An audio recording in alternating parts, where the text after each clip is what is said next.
we know now from Matt Hancock's leaked WhatsApp messages that the day that Rishi Sunak was to be installed as Prime Minister was being joked about quite a long time before it actually happened. And in June 2022, overt moves started to be made to replace Johnson with Sunak, and they successfully removed Johnson. But unfortunately, the Conservative Party members, they didn't play along, and they went and elected Liz Truss. So now they had the problem. They got two bodies to dispose of before the globalists could get their man. And at the time, we were treated to a wild story about how very, very slightly decreasing the top rate of tax basically led to the collapse of the economy, which involved the political career of Liz Truss basically killing itself. But we start to suspect, don't we, that maybe foul play was involved. Yeah, it does seem like an disproportionate freakout was waged, particularly when it was over the marginal tax rate and not the massive amount of spending on the government securing people's energy bills related to the war of Ukraine, and also all the $500 billion we spent on lockdown. I was about to say the money printing, and then if the debt was the problem, then you immediately install the person as Chancellor who wanted longer, harder, faster lockdowns, modelled off his sister-in-law's experience in Beijing, and the guy who printed all the money in the damn first place as the Prime Minister. So to fix the mess that they endorsed and caused. Yes. Something smells pretty weird here. Yeah, worth digging into that one. Yeah, speaking of smelly bodies and things that didn't kill themselves, you can spend £5 a month to get all of our premium content, and this was a recent debate that Josh and I did on euthanasia. We went for nearly 2 hours, entirely unscripted, dug into the moral complexities of the value of life. We spoke about the death penalty, and we obviously spoke about the fact that the UK government want to bring Canada's MAID policy over here to save money on the NHS. There's a recent debate in the House of Lords. It's going to be in the Commons soon, so we'll keep a keen eye on that one. But we'd like to hear from you in the comments on your own perspective on this, because there's been some lively debate between the viewers, myself, and Josh, even after the episodes come out. So you can look forward to that in future, can't you? When you ring your GP, it's like press 5 to book your euthanasia. Yeah. Yeah, they just kick down the door with a needle. Brilliant.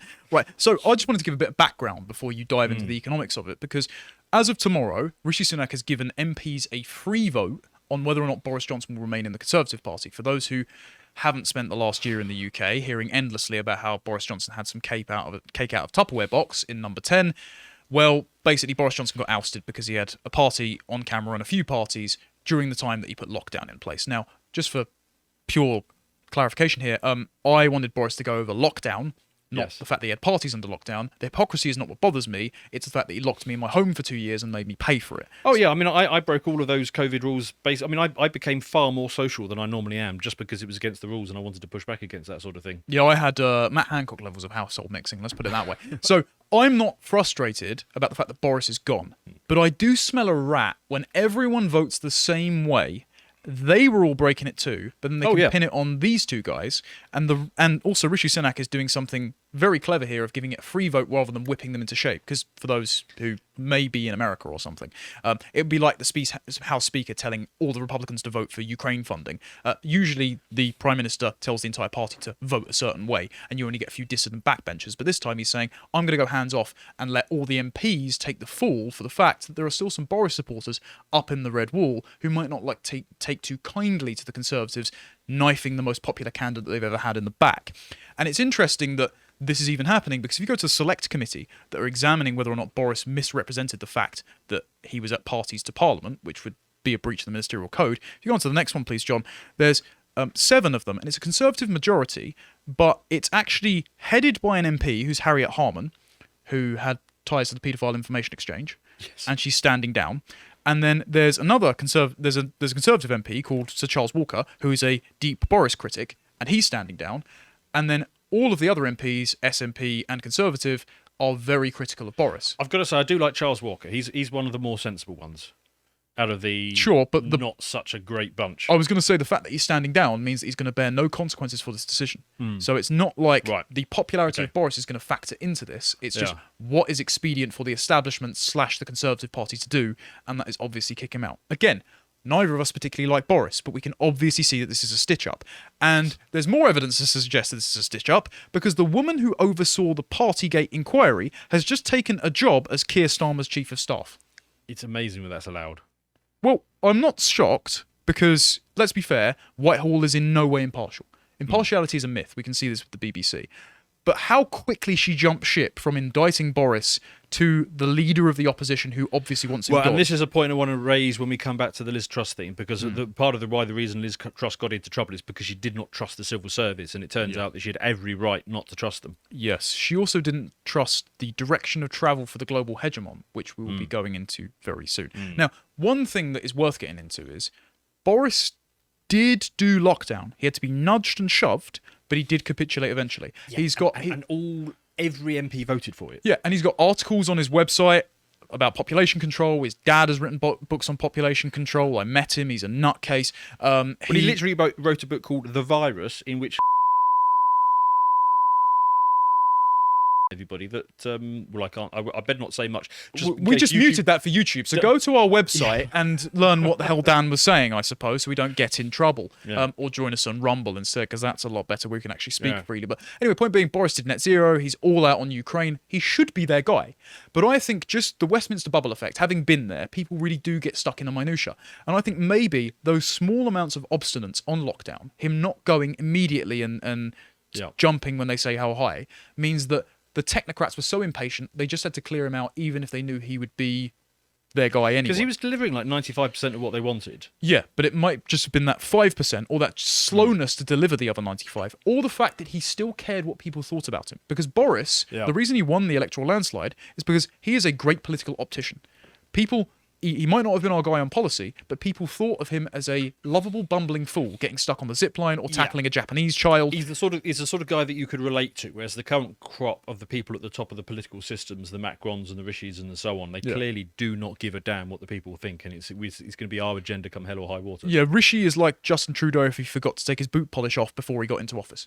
And so all of these people feel very distant from the regular person, and the technocrats actually don't like the ability for someone to be connected to the regular person, because they think that there might be an avenue there for capture. So I think that 5% of slowness and the fact that Boris still cared what the crowd thought meant that he was a liability for the globalists who have already decided where we're going. So they did have to get him out of the way. And then they expected people would choose Rishi Sunak, because they thought, well, he's beloved, he did get out to help out, great stuff. No, they ended up voting for Liz Truss, who is as dim as a 10-watt bulb, and has probably been passed around Parliament more than Michael Gove's dish of wake-me-up powder, allegedly. Definitely allegedly. But people preferred her because she didn't promise to raise their taxes, and she said she wanted to ban TikTok and all these sorts of things. And then, curiously, she was the shortest-lived Prime Minister in history after a budget which should not have been that controversial, because most of the provisions were on their side. She wasn't that bright, and she's clearly an NPC, but she was sort of running on an old version of the NPC software that sort of got plugged in. So she was a sort of, student conservative sort of Thatcherite programming that she sort of had in there. I think she was the neoliberal economic neocon policy of mid-80s to early 2000s. Yeah, because she didn't really understand sort of the Thatcherite stuff. I mean, she talked about it, but she was talking about it in sort of meme terms. She didn't really have that sort of deep conceptual understanding. Her heart wasn't in Davos either. That's the point. Yeah, and it's because like, what's that famous thing with Thatcher? She walked in with a copy of Road to Serfdom, was it something like that? And she slapped it down on the table and said that's what she believed. You don't get the impression Liz Truss has actually done the background reading on Thatcher. I don't think Liz Truss knows what serfdom means. Yeah, she's somebody who just sort of took the mainstream media news flow of what Thatcher was represented to be in the media when she was a student, and basically uploaded that into her programming, and that's what she was trying to replicate without having any sort of genuine understanding of what was going on. Yeah, but the point why I think, and at the time I was discussing in conservative circles, why it would be more advantageous for people who don't like the Conservative Party and how it operates to have Truss in, is because much like Boris, even more so than Boris, she had an ear to the ground of wanting to be liked, and because she wasn't quite as bright, it meant that she was more ripe for counter-capture. And you saw this when she read out a speech which had obviously been prepared by a staffer that rebuked intersectional identity politics and gender ideology as antithetical to Englishness, and it was a very good speech. And her time in the Women's Inequalities Department, she was against most of the trans stuff. So it's interesting how her instincts were closer to ours than the globalists on some points. And so the door Yes. wasn't fully closed for us with Liz Truss there. Yeah, It so is her for Rishi. basic pattern recognition was quite good. She had the sort of the sense towards things like sort of low taxes and family and the sort of the end of the wokeness and that kind of stuff. It's Yes. just that she because she didn't have her own, because she wasn't fully self-aware, because she wasn't fully sentient, that she couldn't sort of project that across in a way that came from first principles, and so it was always I think, like you say, it was like whoever spoke to her last basically got to update the programming. Yeah, she couldn't articulate a defense of her own principles because Yes. it had all been received wisdom. So Yes. she wrote this essay shortly after leaving, and I'm just going to read a little bit from it. The date of what inevitably became known as my mini-budget was set for September 23rd. In hindsight, perhaps we could have delayed it for a few days, but much longer than that would meant not sticking to our commitments. There were concerns in some quarters that the announcement would not be accompanied by a forecast from the Office of Budgetary Responsibility. However, the OBR's core purpose is to produce twice yearly forecasts on whether the government is on track to meet fiscal targets. Commissioning a report at that juncture would not have been appropriate, given that the forecast would have been unable to take into consideration the future spending decisions we plan to outline in the medium-term fiscal plan weeks later. As I had spelled out during the leadership campaign, I wanted to go for growth by reversing the proposed rises to corporation tax and national insurance, and implementing a programme of economic reform in order to prevent recession and stagnation and put the UK on a positive path. But this was not in line with the instinctive views of the Treasury or the wider orthodox economic system. I saw firsthand during my 2 years as Chief Secretary to the Treasury the pessimism and scepticism about growth potential of the British economy are sadly endemic at the Treasury. Serious planning reform was dismissed as not politically deliverable, discussing monetary policy was taboo, deregulation of financial services and other industries was viewed as undermining the prospects of a deal with the EU, and Brexit was seen as a damage limitation exercise rather than once-in-a-generation opportunity. So there are actually a number of good points in there. Yeah. I like a lot of that. Just to come back on some of her points around, not running it through the budget responsibility. So to still man the opposition case to this, that budget was kind of a tax and spend budget, because what it was effectively doing is it was cutting taxes, but it wasn't also cutting the spending on the other side. No, it just had more debt. Yeah. So yeah, exactly. So therefore it was an increase of the debt. And she's saying, we would have come forward with this other thing, but because she hadn't have done that, it was effectively a tax and spend budget, and that sort of allowed her to get caught out because she wasn't able to sort of hold the centre ground of politics hold the authority of the office of Prime Minister while that was taking place. So she then got railroaded a little later on. Yeah, and so she says, following the announcement on September 23rd, the National Institute of Economic and Social Research came out and forecast our energy support guarantee, coupled with the tax cuts announced, would lead to positive GDP growth in the fourth quarter of 2022, shortening the recession and raising annual GDP growth to around 2% over 2023 to 2024. And then suddenly, a problem emerged from an eastern mist. Brewing in the background, there was an issue relating to pension funds, which neither of us had been made aware of, a problem that would ultimately bring my premiership to an abrupt and premature end because of the panic it induced. At no point during any of the preparations for the mini-budget had any concerns about liability-driven investments, LDIs, and the risk they posed to bond markets been mentioned at all to me, the Chancellor, or any of our teams by officials at the Treasury. But late on Sunday night came the jitters from the Asian markets as they opened. I was alerted on Monday morning, at which point the Bank of England governor was wanting to make a statement on LDIs. Astonishingly, it turns out that the value of total assets in LDI strategies is equivalent to around 60% of the UK's GDP. Now, to me, as a layman, this seems rather precarious. Yeah, so I put out a tweet the other day on Silicon Valley Bank, basically calling it a canary in the coal mine. Yeah. And actually somebody did correct me on that by pointing out that the canary in the coal mine was this pension issue that had happened about a year before. It's actually not a particularly dissimilar setup to what we're going on with the banking system at the moment. So, actually, these pension funds, they'd been desperate for yield because there'd been no way to get it because yields had been so compressed with rates being so low. And what these pension funds were doing, they were leveraging up and then they were sort of selling interest rate swaps, which is the thing that the Silicon Valley Bank didn't have. So these pension funds were very leveraged. And then what was happening over this whole period is that the US, they were raising rates, which made it more attractive to have your money in the US. So the dollar was getting stronger and money was basically flowing out the rest of the world into the dollar system. That explains why the UK stock market took a massive hit in the amount of money that was just going through it over the last couple of years. Yeah, and actually, I do remember just previous to this, about a week earlier, the Japanese market was getting in trouble. The Japanese central bank was starting to get in trouble. And it looked like there was going to be a series of dominoes that flowed on from this dollar strength that was happening at the time. And I think at the time I was tweeting something like, I suspected maybe it was going to be in the ECB. It was going to be linked to Italian bonds. It was going to be the next thing to go. It wasn't actually. It was the British pension system, because they had leveraged up. Money was flowing out. Bank of England was tightening. And there's actually a very good article. Let's see if we can call up the CapEx. The CapEx one. Yeah, the CapEx one. Please. So if you want to go through this one, I think this makes the case very well as to, this is a good spot of yours actually, Connor, makes the case very well as to why the issues in the bond market was not a Liz Truss thing. It was something that was brewing in the background. I'll read you the relevant section. It's actually quite a dry article, but if you do want to go and get to the bottom of this, I would suggest this one. But I'll read you the relevant section. So, as Liz Truss arrived in power, the powder keg had been well and truly primed. At no point during this steady imperiling of pension funds did any regulators step in to get them deleveraged, nor to warn the government that there was a problem brewing. Although, having said that, I should note that the Bank of England itself did start to deleverage its pension fund around about this time, so maybe somebody in the Bank of England knew something was going on. Right.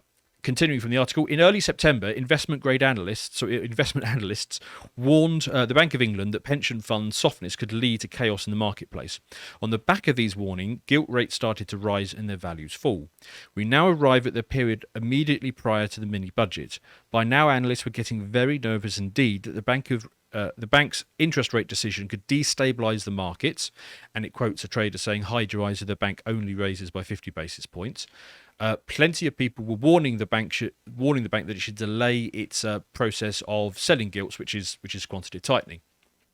So this article does a very good job setting out the case why there was about to be a blow up in this, no matter what Liz Truss did. Right. But convenient timing. Just as this happened to be, the day after the mini budget landed. And because she was quite dim and wasn't brought in on the inner circles, she didn't realise that taking out that little bit more debt was igniting the fuse.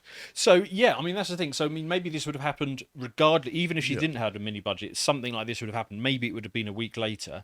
But, that extra debt thing just got a little bit more attention on this. And it was just that feather that, broke the camel's back and pushed it over. The impressive thing about this is the speed at which the narrative got turned. So, Sunak's people immediately, as soon as they saw this, the story could have been, there was a blow up in the pension system. But because mainstream media, they like to have mono causes for everything. There's only ever one cause for one thing.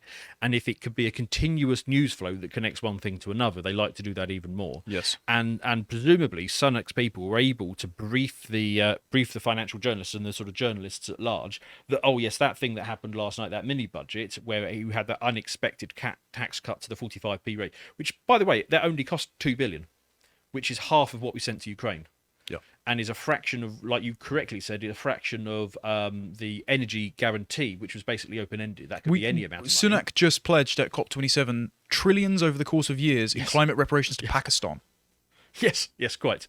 And lockdown cost us $500 billion. So all of those things, 2 billion for a slight decrease in the top rate of tax, that would not have pushed it over. The general sentiment might have sped up this pension issue by a week or something like that, but that's about as much as it. But because they were able to seize the narrative, they were able to say that it was caused by the mini budget. But of course, she should have been able to push back on that. Yeah. But because she's an NPC, yes, she couldn't do it. So she was the fall guy. Yeah. And also, just worth remembering, the reason that the debts were exacerbated by the United States specifically was the money printing for lockdown and stimulus checks that we then replicated. So all of the people who voted in lockstep on lockdown and quantitative easing have caused this problem and then scapegoated Truss solely.